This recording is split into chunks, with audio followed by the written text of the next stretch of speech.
আমার ঘরে সব রোজাদার, ইফতারির কোনো আয়োজন নাই, আমি গরিব।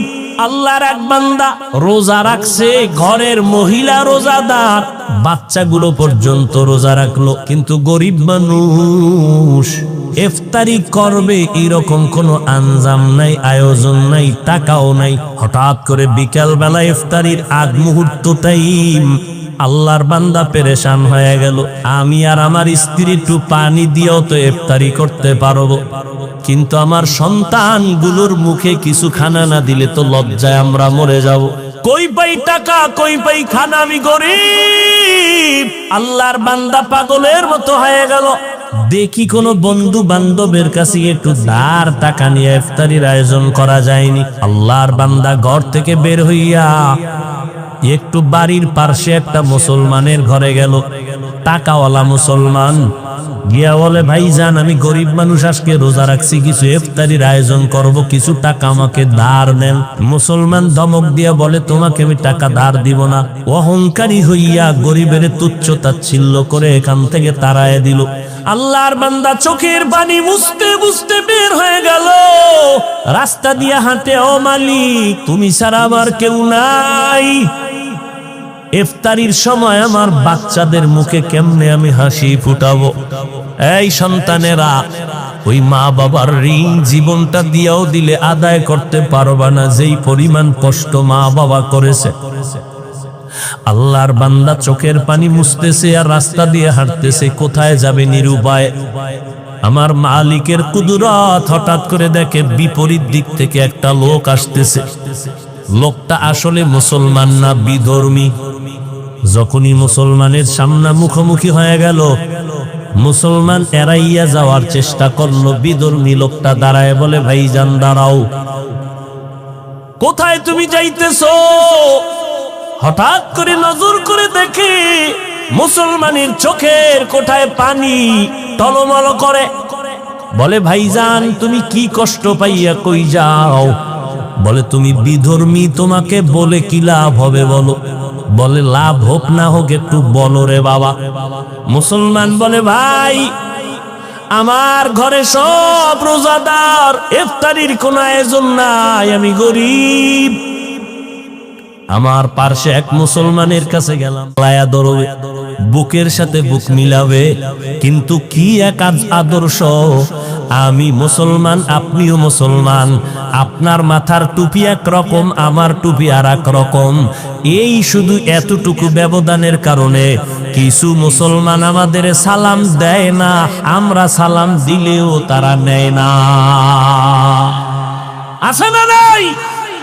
কি দুঃখ, কি দুঃখ গো, আমার নবীর আদর্শ কই? আর চট্টগ্রামের আশিকে রাসূল তোমরা কই?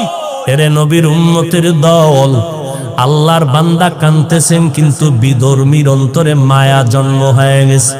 মনে আসেনি? বিধর্মীর অন্তরে মায়া দেখে বলে, তোমার জাতি ভাই মুসলমান তোমাকে তাড়াইয়া দিছে। বলে, হ্যাঁ। কয়, তুমি যদি মনে কিছু না নাও, আমি তোমারে কিছু টাকা দেই ধার, পারলে দিও, না পারলে দাবি নাই, যাও তুমি ইফতারির আয়োজন করো। আল্লাহর বান্দা গরিব, চোখের পানি মুছতে মুছতে যায়, দ্রুত গতিতে হালকা পাতলা ইফতারির আয়োজন করলো। বিধর্মী টাকা দিল, এই টাকা নিয়া ইফতারি সামনে নিয়ে দোয়া কবুলের সময় সন্তানগুলো নিয়ে, স্ত্রীকে নিয়ে আল্লাহর বান্দা গরিব মানুষ হাত উঁচু করে আল্লাহর কাছে কান্না করে, আল্লাহ বিধর্মী লোকটা আমাকে ইফতারির আয়োজনের টাকা দিল ধার, আমি দিতে পারবো কিনা জানি না, এখন ওই লোকটার জন্য একটু দোয়া করতে মনে চায়। ও আল্লাহ, বিধর্মী লোকটার জন্য কি দোয়া করব জানি না। মাওলা, আমি মূর্খ মানুষ, দোয়া করি তুমি কুদরতের হাতে তার সিনায় ইমানের নূরের বাতি জ্বালায়া দাও। আল্লাহর বান্দা এই দোয়া করিয়া ইফতারি করলো। এরপরে রাতের বেলা আরামে ঘুমায় গেল। মাওলার কুদরত শুরু হয়ে গেল। বান্দার চোখের পানি বৃথা যাইতে পারে না। ওই মুসলমান অহংকারী ধনী আর এক মুসলমানের লাত্তি মারিয়া তাড়াইয়া দিয়া ঘুমাইছে। রাতের বেলা স্বপ্ন দেখে কিয়ামতের ময়দান কায়েম হয়ে গেছে। কিয়ামতের মাঠে মানুষগুলো সূর্যের গরম, ওদিকে জাহান্নামের আওয়াজ, মানুষগুলো ছুটাছুটি করে, কই যাবে, গরম সহ্য করতে পারে না। যেই মুসলমান অহংকারীটা নজর করে দেখে হাসরের মাঠের এক পাশে একটা সুন্দর বিল্ডিং দেখা যায়। সূর্যের গরম থেকে আত্মরক্ষার জন্য দৌড়াইয়া বিল্ডিং এর কিনারায় হাজির। গিয়া কয়, দারোয়ান তালা লাগাইছো কেন, দরজাটা খোল, আমি একটু ভেতরে ঢুকে আরাম করব, আমি সহ্য করতে পারি না গরম। দারোয়ান কয়, এই বিল্ডিং তোমার না, দেখছনি নাম লেখা আছে? কয়, জানি না, বুঝি না কার নাম। কয়, আল্লাহর পথে গরিবের যারা সাহায্য করবে তাদের জন্য এই বিল্ডিং। আল্লাহর বান্দার ঘুম ভেঙে গেছে। ঘুমের মধ্যে চোখে দেখে পানি, পাগল হয়ে গেছে। কি অপরাধ করেছি, আমার মুসলমান ভাইকে কাঁদাইছি। এইবার সকাল বেলাই হলে দৌড় দিব। সকাল হতে না হতে একটা দৌড় দিয়া মুসলমানের বাড়ির দরজায় গিয়া কয়, ভাই আমারে মাফ কইরা দে, তোর ইফতারি হইছিল নি? কয়, হইছে। কে টাকা দিছে? কয়, তোমার জানিয়া লাভ নাই। কয়, দিছে কে একটু বল। কয়, ওই এলাকার এক বিধর্মী আমারে দিছে। এইবার কয়, আমারে মাফ কর। আমি কি মাফ করবো, আমার তো ইফতারি হয়ে গেছে। ওইবার লোকটা মুসলমান অহংকারী দৌড়াইয়া গেছে বিধর্মীর ঘরে। বিধর্মীর ঘরে গিয়া কয়, ভাই আমারে বুঝি সর্বনাশ করেছ? বিধর্মীকে সর্বনাশ আমি করি নাই, হলে তুমি নিজেই সর্বনাশ হয়েছ। কি ব্যাপার? কয়, তুমি কয় টাকা দিছো গরিবের? কয়, জানার দরকার কি? আমি ফিরাইয়া দিতে চাই। কয়, না, আমি তো দাবি রাখিয়া টাকা দেই নাই, তুমি ফিরাইয়া দিবা কেন? গতকালকে লোকটারে কাদাইয়া ফিরাইয়া দিছো, এখন এত মায়া কেন? বিল্ডিং দেখা পাগল হয়ে গেছে। মুসলমান আশ্চর্য হয়ে গেল, বিল্ডিং দেখেছি ঘুমের ঘরে আমি,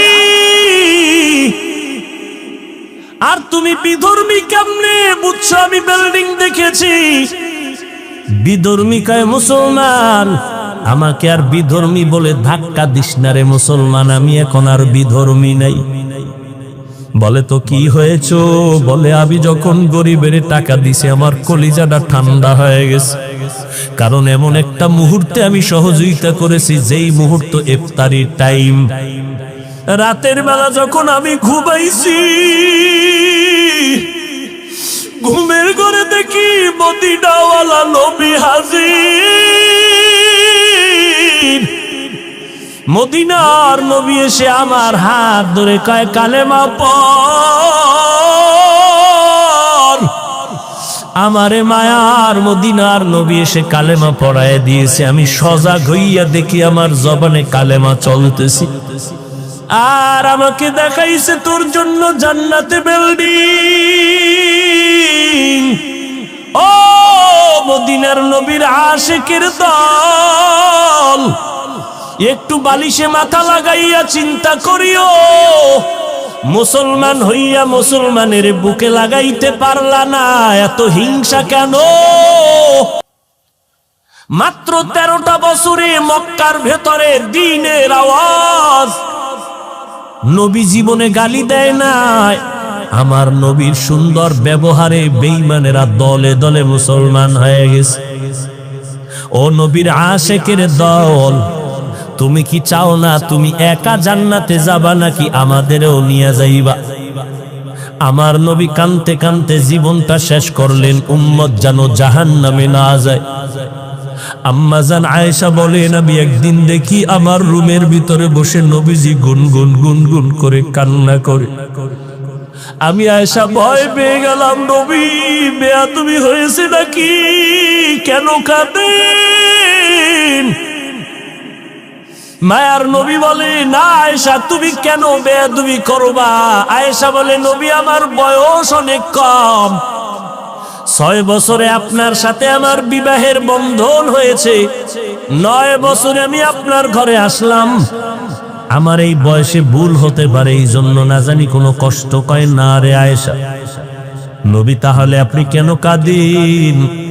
মায়ার নবী বলেন, আয়েশা হাসরের ময়দানের ভয়ঙ্কর অবস্থার কথা মনে পড়েছে, জন্য কাঁদি।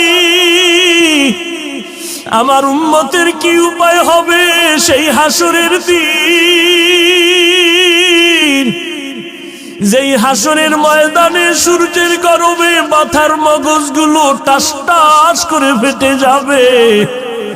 ওই সময় আমার আল্লাহ রাগান্বিত হয়ে বলবেন, লিমানিল মুলকুল ইয়াউম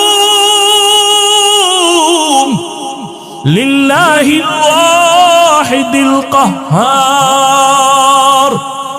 আমার আল্লাহর রাগান্বিত আওয়াজে হাসরের ময়দানটা থরথর করে কেঁপে উঠবে।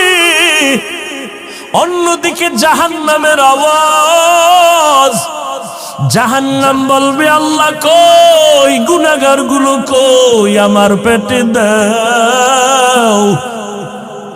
ও আয়েশা, ওই সময় মানুষগুলো দাঁড়াবে সব উলঙ্গ,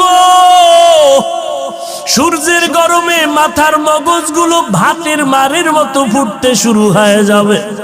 পায়খানার রাস্তা দিয়ে পেটের নাড়িভুড়িগুলো পড়তে থাকবে, কান্নার কোনো শেষ হবে না। কেমন ভয়ঙ্কর অবস্থা হলে নবীদের কোনো গুনাহ নাই, তারাও নাফসি নাফসি বলে কাঁদবেন। মুসা নবী কাঁদবেন, আল্লাহ আমাকে বাঁচাও, সহ্য করতে পারি না হাসরের ময়দানের গরম। ঈসা নবী কাঁদবেন, আল্লাহ আমাকে বাঁচাও। ইব্রাহিম নবী কান্না করবেন, আমাকে বাঁচাও। আম্মা জান আয়েশা বলেন, নবী তখন আপনি কি করবেন? আপনি তো দু জাহানের সরদার।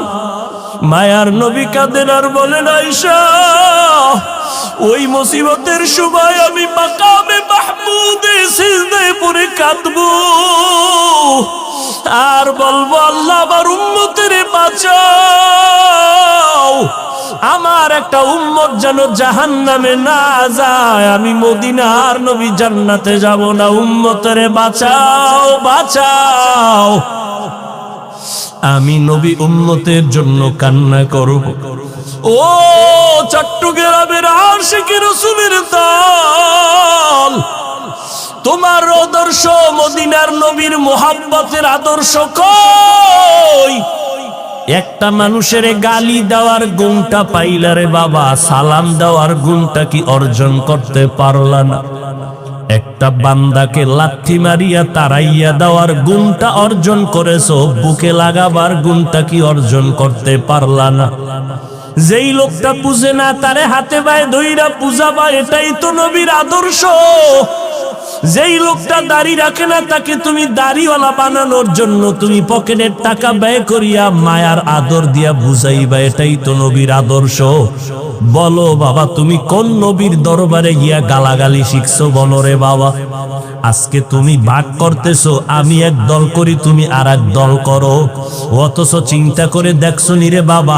যুবকের একটু ভালো করিয়া শুনিয়া রাখ রে বাবা, যদি ভুল বলি বল, আমি তোর কাছে কানে ধইরা তওবা করে ক্ষমা চাইব। হিন্দুদের ধর্ম আলাদা, আদর্শ আলাদা। ইহুদির ধর্ম আলাদা, আদর্শ আলাদা। খ্রিস্টানের ধর্ম আলাদা, আদর্শ আলাদা। বৌদ্ধদের ধর্ম আলাদা, আদর্শ আলাদা। এইবার একটু জবাব দাও, মুসলমানের ধর্ম কি এক না আলাদা? তুমি তাবলীগ, তুমি ধর্ম নাই কেউ, দেওবন্দি কেউ, এই দুনিয়ার মধ্যে যে যেই লাইনে চলো, ও বাবা তুমি দাঁড়াইয়া নবীরে সালাম দাও, কেউ বসে সালাম দাও, যে যেই লাইনে আসো। বলো বাবা তুমি মুসলমান কিনা? যদি বলো হা, তাহলে তুমি আলাদা কেন পাঠ করতেছো? তোমার আল্লাহ আমার আল্লাহ এক, তোমার নবী আমার নবী এক, তোমার কোরআন আমার কোরআন এক, তোমার ধর্ম আমার ধর্ম এক। তুমি আমি দুনিয়াতে আসছিও এক, তোমার কাবা আমার কাবা এক। দুনিয়ার থেকে যেদিন বিদায় হয়ে যাব সিস্টেমও হবে এক।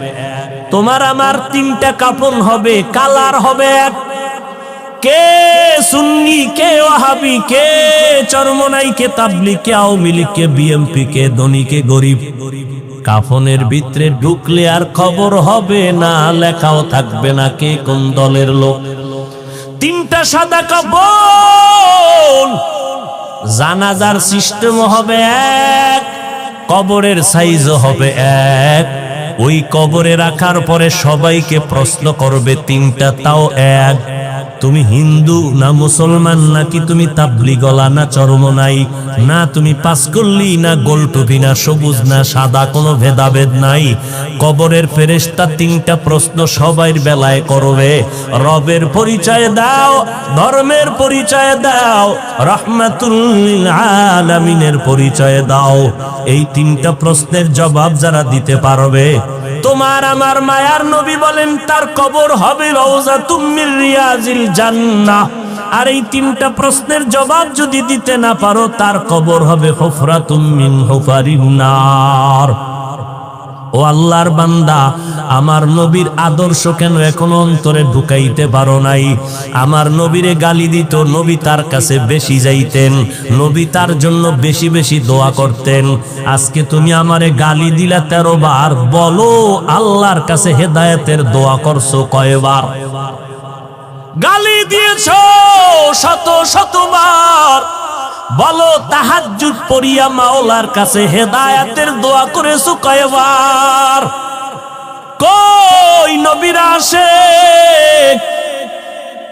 তোমার মতো বান্দা নামাজ বাদ দিয়া, দাড়ি বাদ দিয়া, পর্দা বাদ দিয়া যদি মাওলার নবীর সুপারিশ পাও, তাহলে দাড়ি কামানেওয়ালাদের আর অপরাধটা কি হবে? নবীর আদর্শ কোথায় গেল? তুমি উম্মত কোথায় গেলা? ও নবীর আশিকের দল, এখন পর্যন্ত আশেক দাবি করতেছো, আমার মনে হয় তুমি এখন পর্যন্ত নবীকেই চিনতে পারো নাই। এই জন্য অনুরোধ করে বলবো, উলামায়ে কেরামদের কাছে যাও, বাহাদুরি করিও না।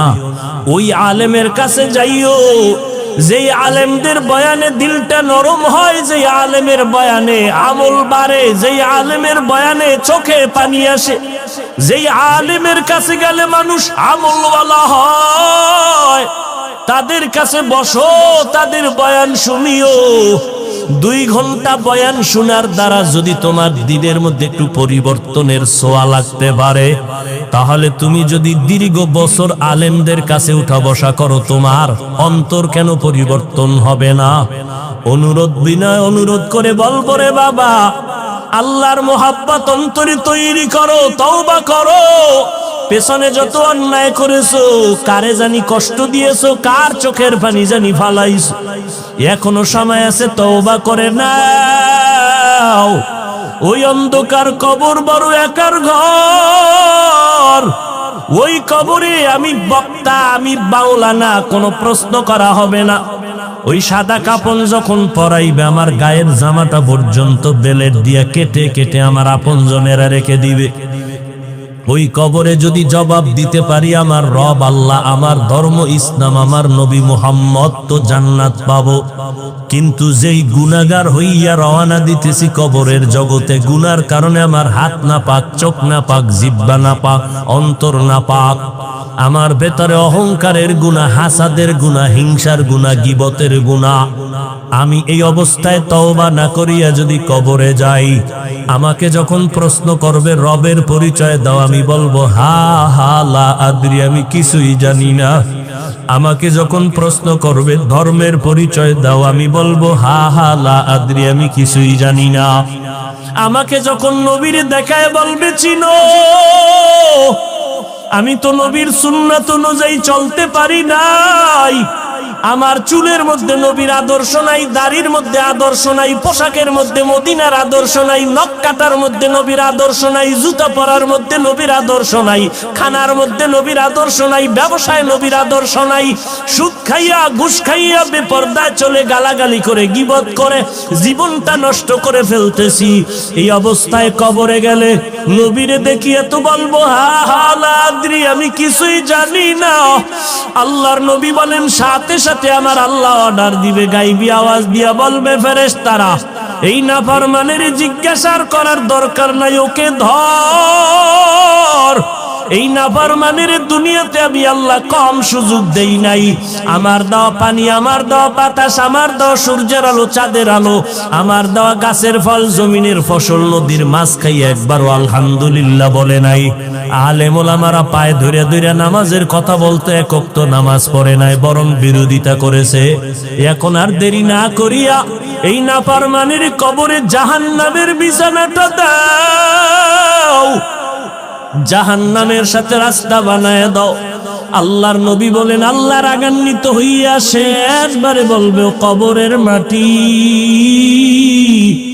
এই গুনাহগারের দুই পার্শ্ব থেকে জোরে জোরে চাপ দাও। ও আল্লাহর বান্দার একটা মশার কামড় সইতে পারি না, দুনিয়ার গরম সইতে পারি না, কবরের মাটির চাপ কেমনে সহ্য করবা রে বাবা। ও যুবকেরা, পায়ে হাত রেখে বলি, স্কুলে পড়ো, কলেজে পড়ো, চাকরি করো, বাধা নাই, নামাজটা ছাড়িও না। মা বাবার সাথে বেয়াদবি করবা না, ওলামায়ে কেরামের বিরোধিতা করে গুনাহগার হবা না। একে অপরের আপন বানাইয়া দোয়া নিয়ে চলো। মুসলমান মুসলমান ভাই ভাই হইয়া চলো। হিংসা অন্তর থেকে দূর করে দাও। পেছনে যদি অপরাধ করিয়েই থাকো, আজকে থেকে তওবা করো, আর নামাজ ছাড়বা না। আমার মাওলাকে মন দিয়া মনে মনে তওবা করো, আর ডাকো, হে মালিক, এই ময়দানে মনে হয় আমার মতো গুনাহগার কেউ নাই।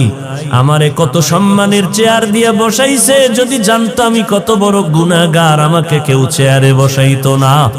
আমার মা, আমার বাবা, আমার স্ত্রী যদি জানতো আমি কত বড় অপরাধী, আমারে আর আপন বলে মোহাব্বত করতো না। আল্লাহ কয়, আমি তোর গুনার খবর জানিয়াও তোর সম্মানের চেয়ার থেকে আমি ফালাইয়া দেই নাই।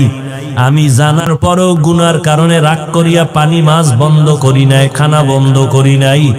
ও আল্লাহর কাছে ক্ষমা চাও, আর বলো, হে দয়ার মালিক, এই ময়দানে তোমার কত আশিকেরা হাজির। আয় আল্লাহ, মেহেরবানি করে জীবনে তওবার নিয়ত করলাম, আর গুনাহ করব না, বেপরদায় চলবো না, দাড়ি কাটবো না, মা বাবারে কষ্ট দিব না, ওলামায়ে কেরামের বিরোধিতা করব না, নবীর সুন্নাত অনুযায়ী চলবো, দাড়ি রাখবো, টুপি পরবো, নবীর আদর্শের পোশাক পরবো, নবীর সুন্নাত অনুযায়ী চলবো, আর নবীর সুন্নতের বিরুদ্ধে যাব না। নিশ্চিত নামাজ মানুষকে সমস্ত পাপের কাছ থেকে ফিরায় রাখবে। ফাহশাও বদামল, মুনকারও বদামল। ফাহশা এমন বদামল যেগুলো বুঝার জন্য বিবেক যথেষ্ট, দলিলের প্রয়োজন হয় না। মুনকার এমন বদামল যেগুলো সমাধানের জন্য দলিলের প্রয়োজন হয়, বিবেক যথেষ্ট হয় না। গালি দেওয়া বদামল, মিথ্যা বলা বদামল, এগুলো বিবেক বুঝে ফেলছে। কারণ দুনিয়ার কোনো বেঈমান গালি পছন্দ করে না, মিথ্যা পছন্দ করে না। মা বাবায় মিথ্যা বলবে, সন্তান মেনে নেয় না, গালি দিবে, মেনে নেয় না।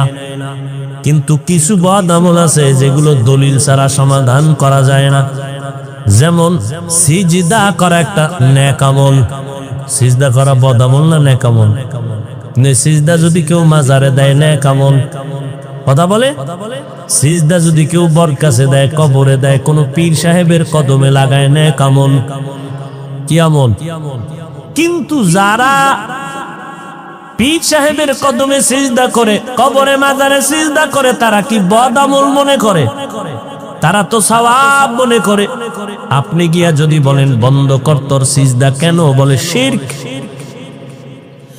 আল্লাহ যা পাবেন ওই জিনিস অন্যকে দেওয়ার নাম শিরক। আল্লাহর মতো আরেকজন আল্লাহ আছে মনে করার নাম শিরক। আল্লাহর ক্ষমতার মতো আরো কারো ক্ষমতা আছে মনে করার নাম শিরক। যারা শিরিক করবে তাদের নাম মুশরিক। মুশরিকদের জন্য আল্লাহ পাক বলেন জান্নাত হারাম। ওয়া মান ইউশরিক বিল্লাহ ফাকাদ হারামাল্লাহু আলাইহিল জান্নাহ। শিরিকের গুনাহ বড় মারাত্মক। আপনি যখন বললেন এই মাজারে সিজদা দেনওয়ালা শিরিক করে ফেলেছো, সে বলবে তুমি যে বললাম আমি শিরিক করলাম, দলিল দাও। আপনি দলিল দিলেন ইবাদতের সিজদা আল্লাহ ছাড়া অন্যকে দেওয়া হারাম। আপনার দলিল শুনে বলে থাম, দলিল আমগোদারও আছে। কি বলে? আমরা যে পীরের কদমে বা মাজারে সিজদা দেই, এটা ইবাদতের জন্য দেই না, সম্মানের জন্য দেই। সম্মান এবার আপনি বলবেন তুমি যে সম্মানের দলিল দিলা, বললা দলিল পেশ করো, বলে নাও দলিল নাও। আল্লাহর দরবারে ফেরেশতাদেরকে আল্লাহ হুকুম করলেন উসজুদু লিআদম, আদমের তোমরা সিজদা করো তাজিমান। সব ফেরেশতারা আদমরে সিজদা করলো সম্মানের জন্য। আবার মিশরের জমিনে ইউসুফ নবীর কদমে 11 ভাই মা বাবা মিলিয়া সম্মানের সিজদা করলো। এবার আমার মতো মোল্লা তো ঠান্ডা হয়ে গেছে, দলিল শুনিয়া আদম নবীর সিজদা করছে সম্মানের, তো পিসাবরে করলে অসুবিধা কি? অসুবিধা কি? এই আরেক জ্বালা। এখন ভালো আলেম যদি হয় তাকে ডেকে বলবে দিগায় তুমি যে দলিল দিয়েছো ফেরেশতারা আদমরে সিজদা করেছে, ইউসুফ নবীরে 11 ভাই সম্মানের সিজদা করেছে, একটু আমাকে জবাব দাও, তুমি আদম নবীর উম্মত নাকি ইউসুফ নবীর উম্মত? অবশ্যই বলবে আমি মুহাম্মাদের উম্মত।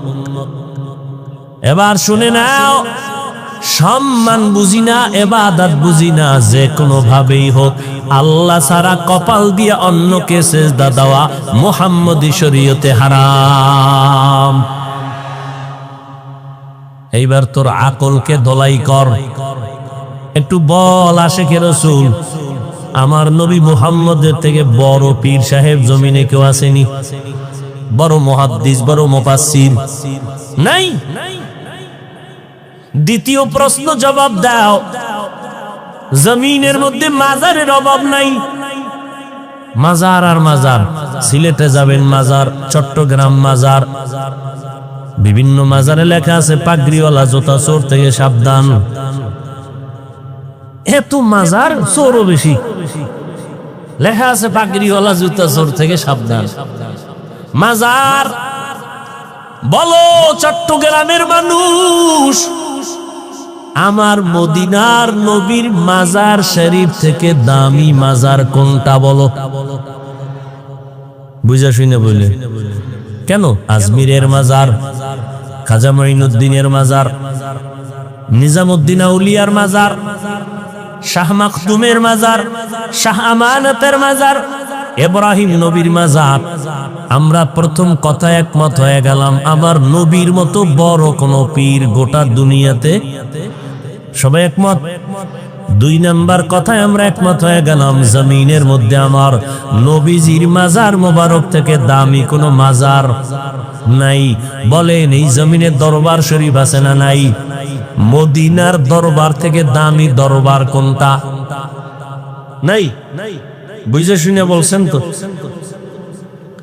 আমার নবীর মদিনার দরবার থেকে দামি কোনো দরবার জমিনে নাই। এই 3টা কথা একমত হইয়া এবার বলো, আমার নবীর মাজার, আমার নবীর দরবারের মধ্যে কি পরিমাণ সেজদা চলে? মাজারে সেজদা দিলে যদি আল্লাহ খুশি হয় তাহলে শ্রেষ্ঠ মাজার আমার নবীর মাজার, সেখানে প্রথম সেজদাটা দাও, তারপরে অন্যকে দাও। মাজারে মোমবাতি জ্বালাইলে যদি আল্লাহ খুশি হয়, বড় একটা মোমবাতি জ্বালাইয়া বানাইয়া বিমান ভাড়া করে মদিনার রওজায় গিয়া আগে মনটা জ্বালাও। মাজার দরবারে গরু কাটবা, উট কাটবা, দুম্বা কাটবা, যদি বরকত মনে করো তাহলে মদিনার দরবারে আগে দুম্বা কেটে খাওয়াও।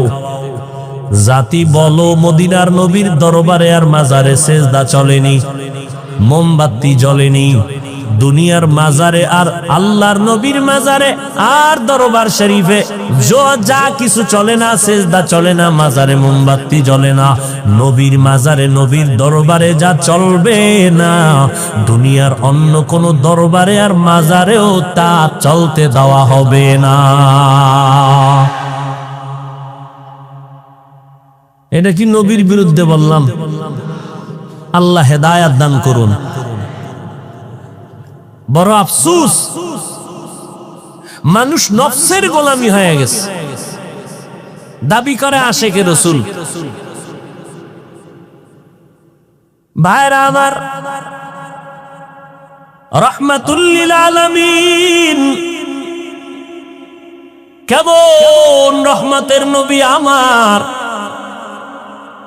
আল্লাহ পাক রব্বুল আলামিন বলেন, ও দুনিয়ার মানুষ, রবের সাথে যদি মোলাকাত করতে চাও তো নেক আমলের মাধ্যমে তুমি অগ্রসর হও, তবে সাবধান, শিরিকের গুনায় লিপ্ত হবা না।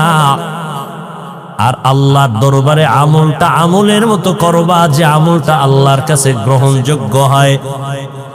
আল্লাহর দরবারে আমলটা গ্রহণ হওয়ার জন্য একটা লাগবে প্রতিরোধক, আর একটা থাকতে হবে প্রতিষেধক। 100% প্রতিষেধক লাগবে, না হয় আমল কবুল হবে না। 100% প্রতিষেধকের নাম হলো ইখলাস, আর প্রতিরোধকের নাম হলো শিরিক। আল্লাহর কাছে আমলটা কবুল হওয়ার জন্য বান্দা ইখলাস থাকতে হবে, শিরিকের গন্ধ থাকা যাবে না। অল্প আমলও যদি করো নাজাতের জন্য যথেষ্ট হবে, যদি খালেসান লিওয়াজহিল্লাহি তাআলা, আমার আমল আমার কাজ যদি একমাত্র আল্লাহর জন্যই হয়। সব আমল কার জন্য? আল্লাহর জন্য, মানে আল্লাহর সন্তুষ্টির জন্য। আমার আমল দ্বারা কে খুশি হবেন? আল্লাহ। আর আল্লাহ বান্দার আমলের দ্বারা তখনই খুশি হবেন যে আমলটা রসুলের তরিকায় হয়। কার তরিকায়? পৃথিবীর আর কারো তরিকা মানা যাবে না, একমাত্র মদিনার নবীর তরিকায় বান্দা আমল করো। মদিনাওয়ালা নবীর তরিকা এত সুন্দর, জমিনের মধ্যে যত আদর্শ আর তরিকা সবগুলো নাপাক, একমাত্র মদিনাওয়ালা নবীর তরিকাই হলো আদর্শ, হলো পাক। দুনিয়ার মানুষের আদর্শ নাপাক কেন? কয় মানুষটাই নাপাক, জিহ্বা নাপাক, অন্তর নাপাক, দিমাগ নাপাক। মদিনার নবীর আদর্শ কেন পাক? কারণ আমার নবী পাক।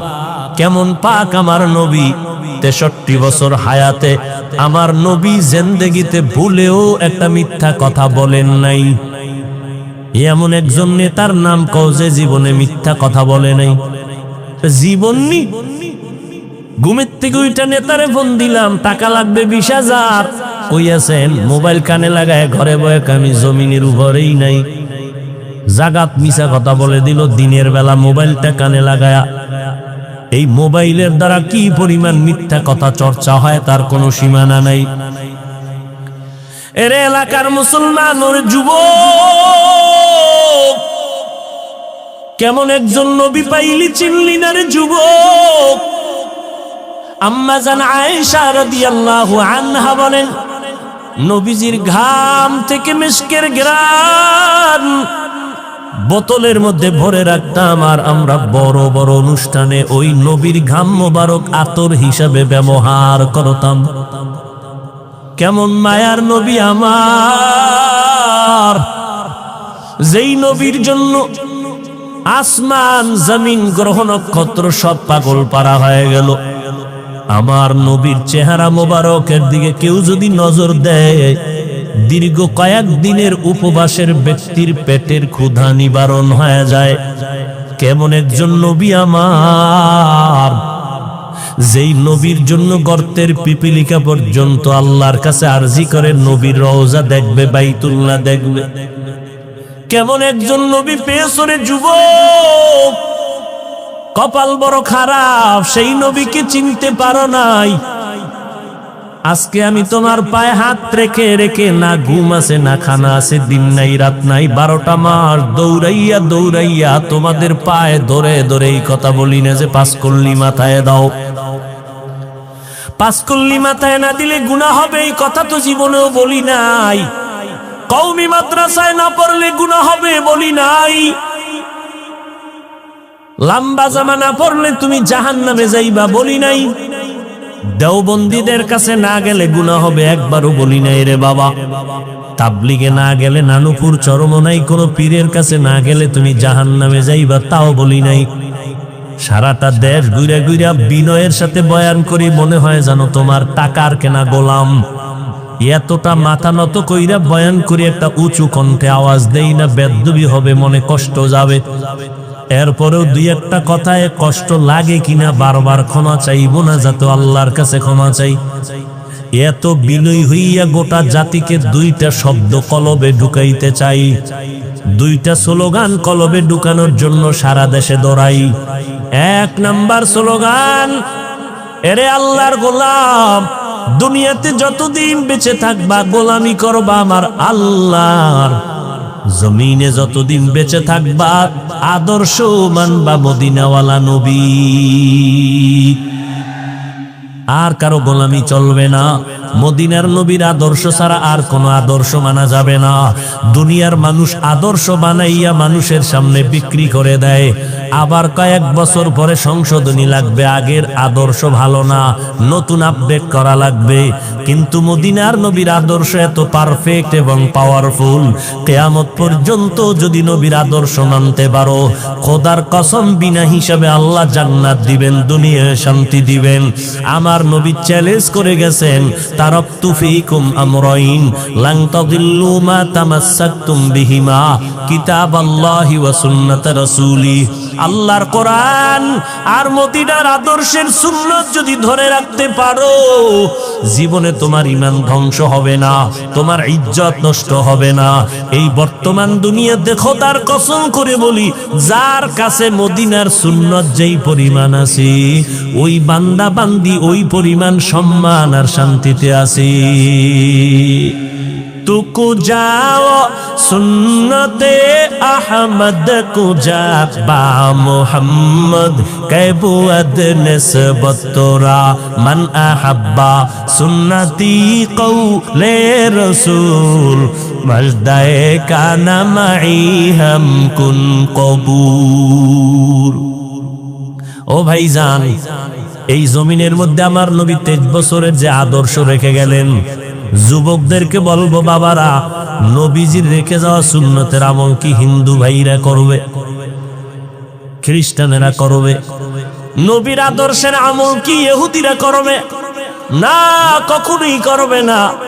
নবীর আদর্শ মতো ওরা দাড়ি রাখবে না, নবীর আদর্শের দাড়িটা হিন্দু বিধর্মীরা রাখবে না, নবীর আদর্শ মতো টুপি তারা পরবে না, নবীর আদর্শ মতো পোশাক তারা পরবে না।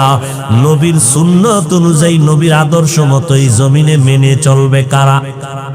মুসলমান। আপনারাও মুসলমান দাবি করেন, অথচ চুলের দিয়ে তাকাইলে মদিনার ঘেরান পাওয়া যায় না, চেহারার দিয়ে তাকাইলে মদিনার আদর্শের ঘেরান পাওয়া যায় না। ও নবীর আশেকের দল, আমার নবীর আদর্শ কি চুল কাটার মধ্যে নাই? তাহলে নবীর আদর্শ জবাই করে বেঈমানের পা চাটা গোলামি কেন করো? অথচ আমার নবী কেমন দামি, শত শত লক্ষ বেঈমানেরা ১৫০০ বছর পর আমার নবীর আদর্শ দেখছে, নবীরে দেখে নাই। নবীর আদর্শ দেখি আজকে কালেমাওয়ালা মুসলমান হয়ে গেছি। ওগো নবীর উম্মতেরা,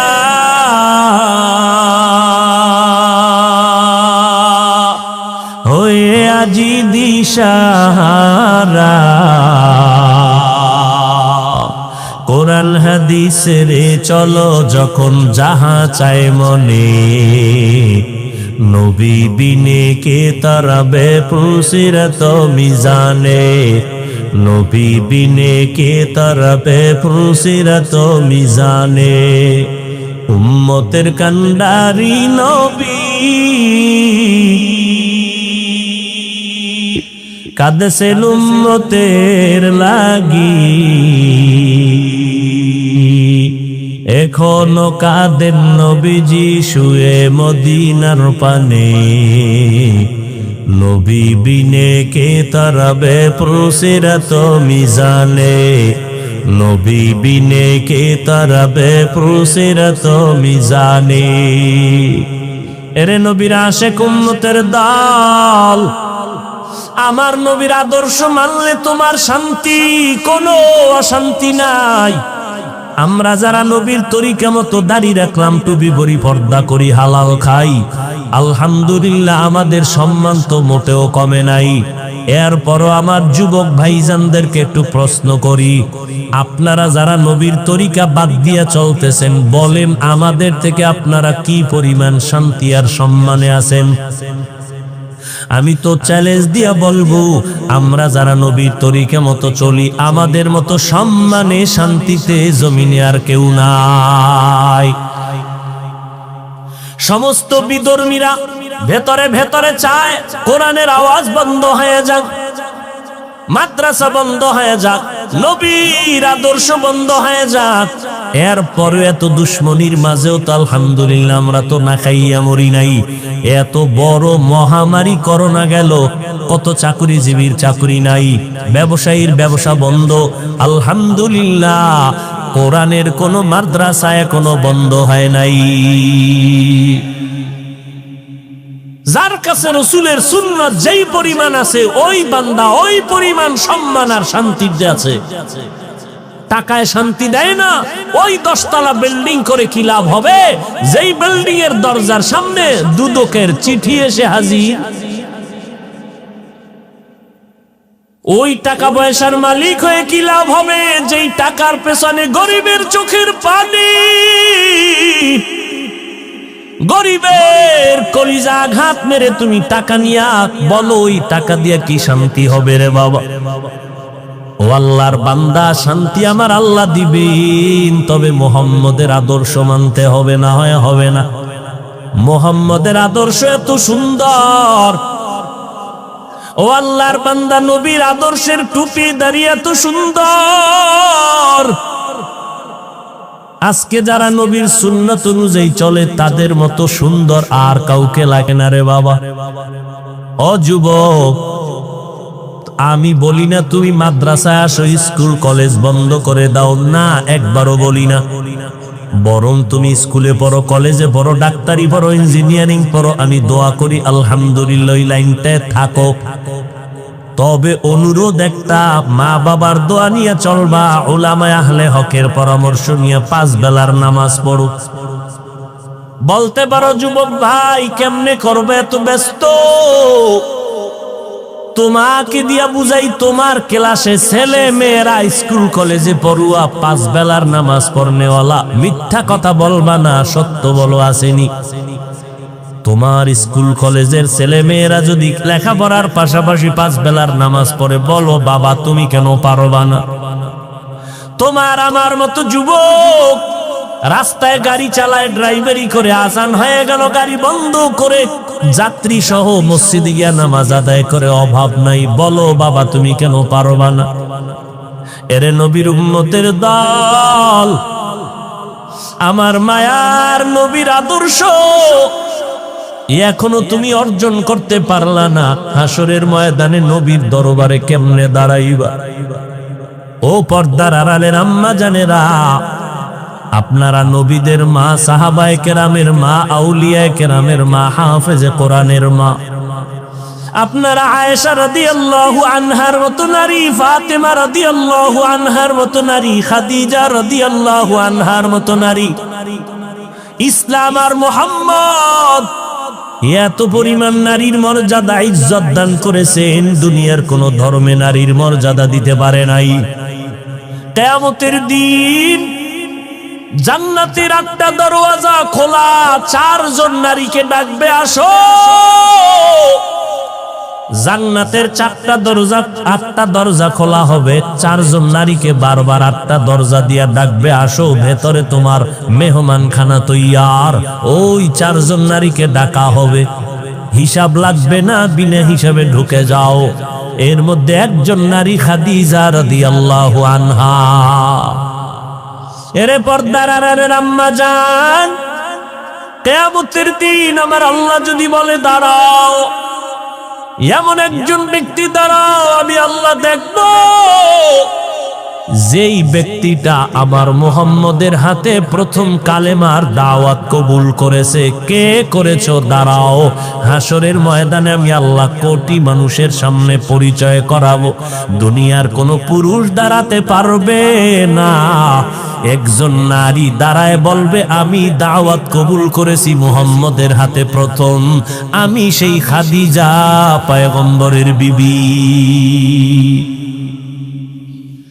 আল্লাহ যদি বলে নবীর হাতে কালেমাওয়ালা কোন মুসলমান আমার আমার নবীর আদর্শের দিন জমিনে বাস্তবায়ন করতে গিয়ে বেঈমানের মোকাবেলায় শাহাদাত বরণ করেছো, রক্ত দিয়ে দিন জিন্দা করছো। শহীদের দরজায় কোন ব্যক্তি প্রথম জীবনটা বিলায় দিছ আমার মুহাম্মাদের দিন কায়েমের জন্য? দুনিয়ার কোন পুরুষ দাঁড়াতে পারবে না, একজন নারী দাঁড়ায় যাবেন। সুমাইয়া রাদিয়াল্লাহু আনহা বলবে, আল্লাহ, মুহাম্মাদের দ্বীনকে জিন্দা রাখার জন্য আমি প্রথম আমার জীবনটা বেঈমানের মোকাবেলায় যুদ্ধের ময়দানে বিলায় দিয়েছি। এরে পর্দার আড়ালের আম্মা জান, মনটা কি চায় না একজন আদর্শ সন্তানের মা হয়ে কবরে যাবেন? আপনার সন্তানকে ডাক্তার বানান, আলহামদুলিল্লাহ। আপনার সন্তান ইঞ্জিনিয়ার হবে, আলহামদুলিল্লাহ। আপনার সন্তান একজন প্রফেসর হবে, আলহামদুলিল্লাহ। ও আম্মা জানেরা, আপনার সন্তানটাকে আপনি ডাক্তার ইঞ্জিনিয়ার বানাইয়েন, তবে অনুরোধ বেয়াদব বানাইবেন না। আপনার সন্তানের ব্যবহারে যেন আলেম ওলামারা কষ্ট না পায়, আপনার সন্তানের আচরণে যেন এলাকার কোনো মুরব্বীরা কষ্ট না পায়, আপনার সন্তানের ব্যবহারে যেন অন্য সন্তান কষ্ট না পায়। আম্মা জান ইমাম গজালি রাহমাতুল্লাহি আলাইহি বলেন, প্রত্যেকটা সন্তানের জন্য মা হলো প্রাথমিক শিক্ষিকা। কারণ একটা সন্তান মা বাবার তুলনায় মায়ের কাছে সময় দেয় বেশি, সন্তান মাকে ফলো করে চলে বেশি। এই জন্য বাবার তুলনায় মাকে আদর্শবান হতে হবে বেশি। এরে আম্মাজান, অমুক ডিসি সাহেবের ব্যবহার ভালো, ওসি সাহেবের ব্যবহার ভালো, অমুক ওসি সাহেব এসপি সাহেবের ব্যবহার ভালো, চেয়ারম্যান সাহেবের ব্যবহার ভালো। খোদার কসম, যত ভালো ভালো বলতেছেন সব ভালোর পেছনে মায়ের অবদান আর কারো নয়। মদিনাতুল মুনাওয়ারা থেকে কালেমার দাওয়াত নিয়ে ভারতের জমিন হিন্দুস্তানে আসলেন খাজা মঈনুদ্দিন আজমিরি রহমাতুল্লাহি আলাইহি। কালেমার দাওয়াত দিতে দিতে লক্ষ লক্ষ বিধর্মী তার হাতে মুসলমান হতে লাগলো। খাজা মঈনুদ্দিন চিশতি আজমিরি রহমাতুল্লাহি আলাইহি মায়ের কাছে গিয়ে আনন্দিত। মা ডেকে বলে, ও মঈনুদ্দিন, এত আনন্দিত কেন? বলে, আম্মা জান, আজকে এই ভারতবর্ষে কালেমার দাওয়াত দেওয়ার কারণে বহু লক্ষ লক্ষ বিধর্মী আমার হাতে কালেমা পড়েছে। আম্মা জান বলে, খাজা মঈনুদ্দিন, এই বাহাদুরি তোমার না, আমি মায়ের অবদান। মঈনুদ্দিন বলে, আম্মা জান, কি আপনার অবদান? খাজা মঈনুদ্দিনের মা দেখে বলে, সন্তান, তুই আমার গর্বে যেদিন আসছো রে বাবা, আমি মা রাতের বেলা ঘুমাই নাই, সিজদায় পড়ে মালিকের কাছে দোয়া করেছি, আল্লাহ, আমার সন্তানকে তুমি কুতুবুল আলম বানায় দিও। দুনিয়াতে আসার পরে আমি মা তোকে যতদিন দুগ্ধ পান করাইছি, একটা ফোঁটা দুধ বিনা অজুতে তোর মুখে দেই নাই। এরে আম্মা জান, ওই মায়ের দোয়া, ওই মায়ের আদর্শ নিয়া ও যুবক সামনে আগাও। মায়ের দোয়া ছাড়াই চেয়ারে বসতে পারি রে যুবক। ওই মা বাবার চোখের পানি আর দোয়ার কারণে আল্লাহ এত সম্মান দান করেছেন। ওই মা বাবার দোয়ার কারণে তুমি মাওলানা, তুমি মুফতি, তুমি মুহাদ্দিস, তুমি শাইখুল হাদিস, তুমি একজন ইঞ্জিনিয়ার, বড় ডাক্তার, বড় সম্মানের চেয়ার পেয়েছো। পরীক্ষায় ভালো নাম্বার পেয়েছো, পেছনে তোমার মায়ের কান্নাওয়ালা দোয়া। ওই মায়ের দোয়া ছাড়া সামনে রাস্তা অগ্রসর হওয়া যাবে না। অতএব স্কুল কলেজে যারাই পড়ো রে যুবক, এখন থেকেই তৈরি হইয়া যাও রে বাবা। নবীর তরিকার উপরে চলবা, মা বাবার দোয়া নিয়ে সামনে আগাবা। আমার মায়ার নবীর আদর্শ এত সুন্দর, জমিনের মধ্যে নবীর আদর্শের মতো সুন্দর আদর্শ নাই। লক্ষ লক্ষ বিধর্মীরা নবীর আদর্শের পাগল।